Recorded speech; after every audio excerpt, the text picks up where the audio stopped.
Pensar sobre los muertos y trabajar con cuerpos muertos es algo que obviamente hacemos todos los días. Podrán imaginarse que tenemos muchas preguntas de estudiantes, obviamente sobre la anatomía del cuerpo humano por razones bastante obvias, pero no puedo decirles cuántas veces llegan preguntas que comienzan con algo como ¿es verdad que cuando el cuerpo muere esto o aquello pasa? Quizás oyeron algunas de estas cosas, cuerpos moviéndose, haciendo ruidos, cosas que aún crecen e incluso procesos psicológicos que continúan. En este video nos sentimos anatómicamente obligados a comenzar una serie sobre los mitos más comunes sobre cuerpos muertos. Y antes de empezar quiero decir una última cosa. Queremos agradecer y reconocer a quienes donan sus cuerpos a la ciencia y a la educación. No podríamos educar a los estudiantes de esta forma sin su valiosísimo regalo anatómico. Y ahora sí, comencemos con esto.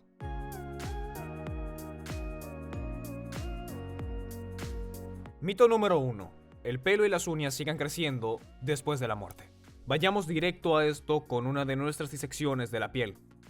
Bien, esta es una disección cutánea del lado izquierdo de la cabeza o bien el lado izquierdo del cuero cabelludo, y si miran con atención, claramente se puede ver que hay pelo aún en esta porción de piel.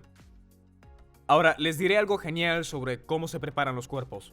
Cuando los programas de donantes preparan los cuerpos para laboratorios como este, remueven el cabello, esencialmente con una pinza o incluso rapándolos. Y pueden ver que esos pelos quedan en esta específica disección. Otra cosa genial sobre esta disección es que el cuerpo del que vino lo tenemos desde diciembre de 2012. Y puedo asegurarles, desde entonces y luego de que recibimos el cuerpo, no hubo nada de crecimiento de pelo en esta porción del cuerpo o en ninguna de sus otras partes. Para que entendamos por qué esto es un mito, necesitamos un conocimiento básico de cómo crece el pelo. Si vamos a este bonito modelo de piel, podemos ver unos pelos falsos saliendo de aquí, pero esta porción del pelo es lo que llamamos el tallo. O sea, el pelo que está fuera de la piel es lo que llamamos el tallo. Y esta porción dentro del folículo es lo que llamamos la raíz.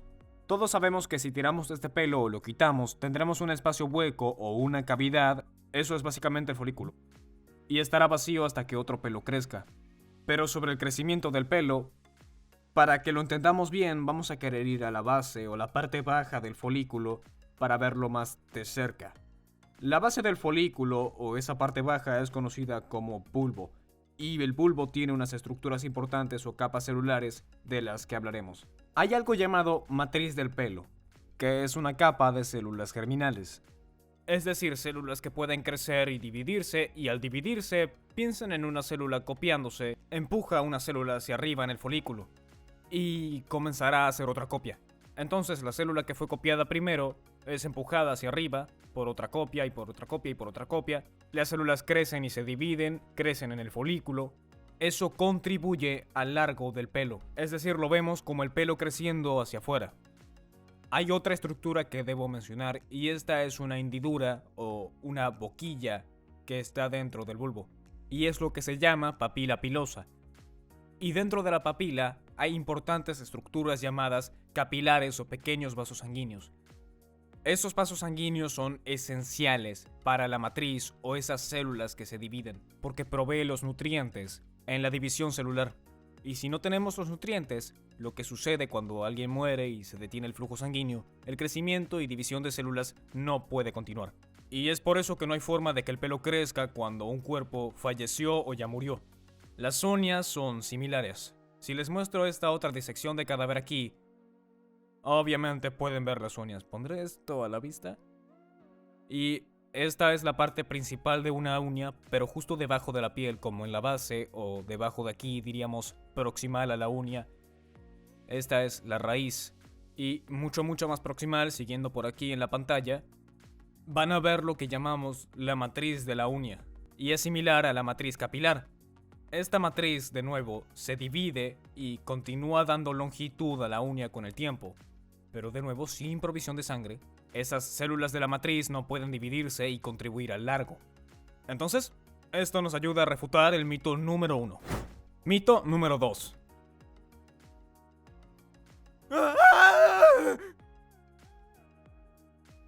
Cuerpos sentándose en una morgue o laboratorio.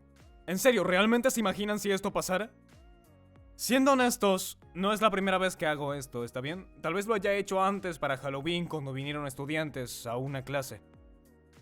Adultos gritando como niños al sentir que el apocalipsis zombie estaba sobre ellos, pero con respecto a esto, literalmente sentarse tras la muerte, ya sea rápido como en este ejemplo o incluso más lentamente, igual que un zombie, aún son sustanciales contracciones musculares de múltiples grupos de músculos. O sea, mis músculos abdominales se involucraron, mis caderas, y ya que lo hice como un zombie, ya saben, también tendría que haber involucrado a mis hombros. Ahora, eso jamás sucederá cuando alguien haya muerto o fallecido, porque incluso para usar esos músculos, tuve que enviar una señal de la corteza motora de mi lóbulo frontal, por mi médula espinal y por varios nervios para involucrar a los músculos. Y eso no sucederá con alguien que ya murió.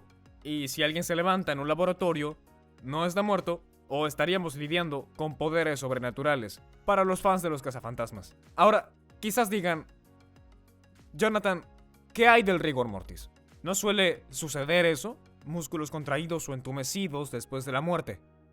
Bueno, debemos discutir de qué el rigor mortis es realmente capaz y qué tan fuerte debe ser la contracción para poder causar eso. Y para esto debemos hablar de fisiología general con respecto a contracciones musculares y cómo aplican el rigor mortis.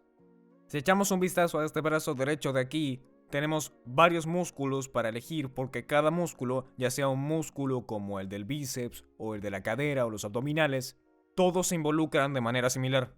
Así que tomemos el bíceps porque es un músculo que conocemos y amamos. Y si miran con atención, estoy tocando específicamente la porción roja o marrón en este cadáver, pero esta es la porción contractil o vientre muscular, y cada vientre muscular del músculo está hecho de múltiples células o fibras musculares. Y si miran con atención, podrán ver esas fibras en esta orientación vertical hacia arriba y abajo. Y cuando esas fibras se contraen, acorta el músculo en general y nos movemos. Ahora, para entender esto mejor o entender mejor el rigor mortis y cómo funciona, debemos ir aún más hondo y mirar esto en un nivel microscópico, mucho más cerca de lo que lo vemos ahora. Y para eso iremos en un mágico viaje directo hacia la pizarra. ¿Bien? A la pizarra. Esta es nuestra representación de un sarcómero. Bien, ¿qué rayos es un sarcómero? Recuerden que fuimos en un viaje mágico al interior de una célula o fibra muscular. Y como vieron en el cadáver, estos son hilos que son relativamente largos comparados con otras células que tienen estos sarcómeros dentro suyo. Estos son la unidad funcional de contracción de una célula muscular. Y hay múltiples sarcómeros en cada célula muscular amontonados entre sí. Y este es solo uno, imagínenselos conectados en esta parte de final uno con otro a lo largo de toda una célula muscular. Para que acabemos de entender la contracción muscular y así el rigor mortis, hablemos de estas estructuras rojas y las verdes y azules también. La roja se llama filamento grueso. Y el filamento grueso está hecho de una proteína llamada miosina. Una proteína o molécula de miosina se ve como un palo de golf. La cabeza del palo sería lo que llamamos la cabeza de la miosina, donde se golpearía la pelota. Y luego la astil del palo del golf sería la cola de la miosina, así que piensen en un montón de palos de golf amontonados justo aquí. Ahora, el verde es el filamento delgado, y este filamento está hecho de una proteína llamada actina. Y cada pequeño círculo o bola es una molécula o proteína de actina, y pueden ver que están unidas y torcidas en sí mismas. La miosina y la actina se aman, quieren estar juntas siempre. Yo bromeo con los estudiantes y digo que tenemos este otro complejo proteico, al que he llamado los padres protectores, y está hecho de dos proteínas llamadas troponina y tropiomiosina, generalmente conocida como el complejo troponina-tropiomiosina. Y la razón por la que los llamo padres protectores es porque bloquean los sitios de unión que la miosina y la actina utilizarían para enlazarse. Esto es el estado relajado de un músculo. Pero si queremos contraer un músculo, enviamos una señal por una neurona motora del sistema nervioso, y cuando esa señal llega al músculo y dice participa, le dice a la célula muscular que libere calcio de la estructura llamada retículo sarcoplásmico. Esto no es a escala, es solo un pequeño diagrama.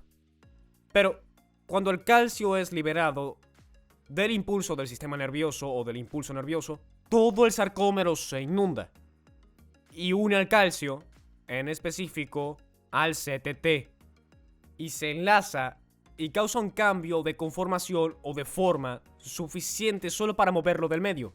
Y así la miosina y la actina pueden unirse. Y si piensan en todas esas miosinas bajando, se vinculan con la actina y cuando sucede, se aferran. Y esto continúa creando este proceso de agarre donde se aferran, se sueltan, vuelven y se aferran más abajo. Y en general todo el sarcómero se hará más corto. Y si piensan en otros sarcómeros más abajo acortándose, eso creará el acortamiento de toda la célula muscular o bien de todo el músculo y nos movemos. Es asombroso lo rápido que eso ocurre. Pero una cosa que no mencioné que es importante para rigor mortis es cuando la miosina y la actina se unen y se enlazan. Para que puedan soltarse, vas a tener que quemar una molécula de ATP. Algunos que han estudiado biología antes seguro saben lo que es el ATP. El ATP es una fuente de energía para la célula. Cada vez que se enlazan, cada vez que se desliza una miosina, cuesta un ATP liberarla. Las células musculares pueden ser muy caras desde el punto de vista de energía, pero hace un buen trabajo porque tenemos mucho suministro de sangre, mucho oxígeno por ahí y así tenemos este enlazamiento y acortamiento del músculo. Pero, para que un músculo se relaje, tenemos que quitar el calcio de allí, porque si sigue allí seguirá teniendo CTT y entonces el músculo se mantiene contraído.